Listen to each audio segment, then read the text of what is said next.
বন্ধুরা, আপনি কি জানেন দুনিয়ার সবচেয়ে ডিসিপ্লিন দেশ কোনটি?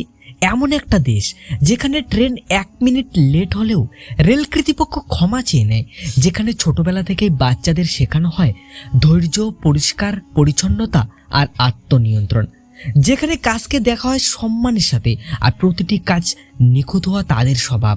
হ্যাঁ, আমি জাপানের কথা বলছি। আপনি কি চান আপনার জীবনে এমন অটুট শৃঙ্খলা আসুক? তবে আজকের এই ভিডিওটি আপনার জন্য। আজ আমরা আলোচনা করব জাপানিদের 100 বছর পুরনো এই 8টি বিশেষ নিয়ম, যা আপনার জীবনকে সম্পূর্ণভাবে বদলে দেওয়ার ক্ষমতা রাখে। তবে চলো শুরু করা যাক এই ইন্টারেস্টিং জার্নি।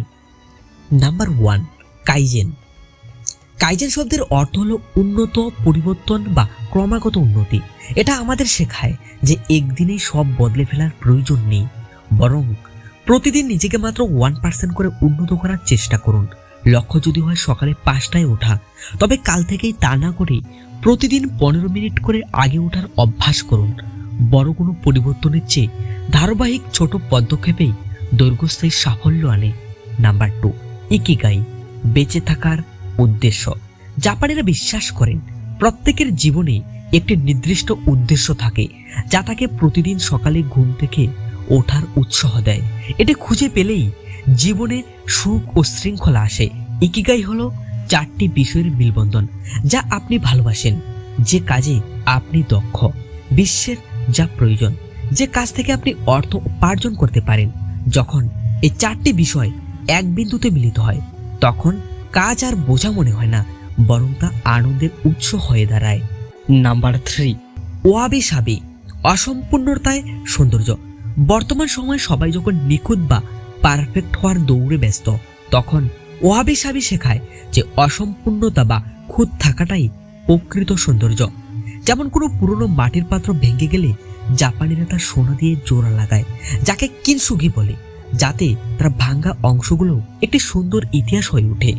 আপনার জীবনের ব্যর্থতা বা খুঁতগুলোকে ঘৃণা না করে সেগুলিকে আপন করে নিন, এগুলোই আপনাকে অন্যান্য করে তোলে। নাম্বার 4, শিকাতা গানাই, মেনে নেওয়ার শক্তি। এর আক্ষরিক অর্থ হলো যা হওয়ার ছিল তা হয়েছে, এখন আর কিছু করার নেই। যেসব বিষয় আমাদের নিয়ন্ত্রণের বাইরে, সেগুলো নিয়ে দুশ্চিন্তা করে সময় নষ্ট না করাই হলো এই দর্শনের মূল কথা। আপনার নিয়ন্ত্রণের বাইরে থাকা পরিস্থিতির উপর শক্তি ব্যয় না করে বর্তমান পরিস্থিতিতে দাঁড়িয়ে আপনি সেরা কি করতে পারেন সেদিকে মনোযোগ দিন। এটি আপনাকে মানসিক শান্তি ও স্থিতি দেয়। নাম্বার 5, গামান, ধৈর্য ও সহনশীলতা। গামান হলো কঠিন সময়েও নিজের উপর নিয়ন্ত্রণ রাখা এবং ধৈর্য ধরে টিকে থাকা।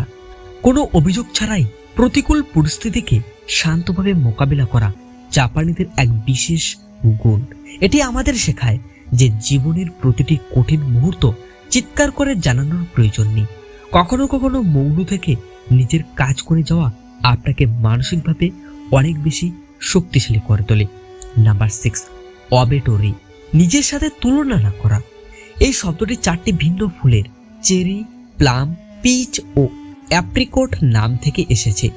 প্রতিটি ফুল যেমন আলাদা এবং তাদের ফোটার সময়ও ভিন্ন, ঠিক তেমনি প্রতিটি মানুষের জীবন ও সাফল্যের সময়ও আলাদা। অন্য কারোর সাথে নিজের তুলনা করে হীনমন্যতায় ভুগবেন না। আপনি আপনার নিজস্ব গতিতে এগিয়ে চলুন, আপনার সময়ের সূর্য ঠিকই উদয় হবে। নাম্বার 7, কিনসুগি, ভাঙ্গা অংশকে সোনা দিয়ে জোড়া লাগানো। এটি ওয়াবি সাবিরই একটি প্রাথমিক রূপ। যখন কোনো জিনিস ভেঙে যায়, তখন তাকে ফেলে না দিয়ে সোনা বা মূল্যবান ধাতু দিয়ে তা মেরামত করা। আমাদের জীবনের দুঃখ, বিচ্ছেদ বা ব্যর্থতা আমাদের দুর্বল করে না, বরং আমাদের চরিত্রকে আরো দৃঢ় ও মূল্যবান করে তোলে। আপনার জীবনের দাগ বা ক্ষতগুলো লুকানোর কিছু নেই, সেগুলি আপনার সাহসিকতার প্রমাণ। নাম্বার 8, মতে নাই, অপচয় না করা। এই দর্শনের মূল কথা হলো সবকিছুর কদর করা, সেটা খাবার হোক, সময় হোক, অর্থ হোক কিংবা আপনার ভিতরের প্রতিভা। কোনো কিছুকে অযথা নষ্ট না করাই হলো মতে নাই। যখন আপনি আপনার সময় এবং শক্তির সঠিক ব্যবহার করবেন, তখনই আপনার মধ্যে প্রকৃত ডিসিপ্লিন বা শৃঙ্খলা আসবে। যে সম্পদ আপনার কাছে আছে তা নষ্ট করা মানে হলো প্রকৃতির প্রতি অসম্মান জানানো। জাপানিদের এই 8টি জীবন দর্শন কোনো জাদুর কাঠি নয়, বরং এগুলো হলো জীবনের গভীর সত্য। আপনি যদি আপনার দৈনন্দিন রুটিনে এই নিয়মগুলো একটু একটু করে প্রয়োগ করতে পারেন, তবে আপনার জীবনও হয়ে উঠবে শান্ত, অর্থবহ এবং শৃঙ্খলায় ভরপুর। মনে রাখবেন, ডিসিপ্লিন কোনো বোঝা নয়, বরং এটি হলো মানসিক শান্তির চাবিকাঠি। এই 8টি নিয়মের মধ্যে কোনটি আপনার সবচেয়ে ভালো লেগেছে কমেন্ট করে অবশ্যই জানাবে। ভিডিওটি ভালো লাগলে বন্ধুদের সাথে শেয়ার করুন, কারণ জ্ঞান আর অনুপ্রেরণা যত বিলিয়ে দেবেন ততই বাড়বে। দেখা হবে পরের কোনো ভিডিওতে নতুন কোনো ভাবনার সাথে। ততক্ষণ পর্যন্ত নিজের যত্ন নিন এবং নিজেকে উন্নত করার সফর জারি রাখুন।